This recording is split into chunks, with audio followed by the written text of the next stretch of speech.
কি আনছো? ও মা কি আনছো? এখন না, আমি খাবো পরে। না না না মা এটা কি আনছো একটু দেখো আমারে। বাবা কত দই দিয়েছে দিদা?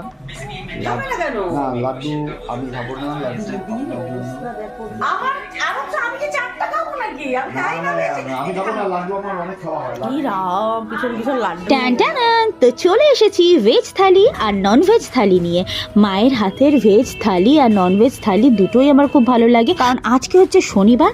আমার শাশুমা শ্বশুরজি খায় ভেজ আর আমরা অলওয়েজ নন ভেজ, ভেজের ধারে কাছে নেই। তাই মা শর্টকাটে বানিয়ে দিয়েছে ফ্রাইড রাইস, আর ভেজে ছিল আলুর দম, পাঁপড় ভাজা, যেগুলো থাকে নর্মালি। আর আমরা বললাম ছিমছাম খাবো, আমাদের জন্য প্লিজ তুমি চিকেন কষা বানাও। শিলিগুড়ি গেলেই আমি মায়ের হাতে চিকেন কষা আর ফ্রাইড রাইস খাবোই, বেশ ঘরোয়াভাবে বানায়, আমার ভীষণ ফেভারিট ওটা। তোমাদের যদি এই কম্বোটা ভালো লেগে থাকে দেন আমাকে প্লিজ কমেন্ট বক্সে জানাও। তোমরা খুব ভালো থেকো, লাভ ইউ গাইস, বাই।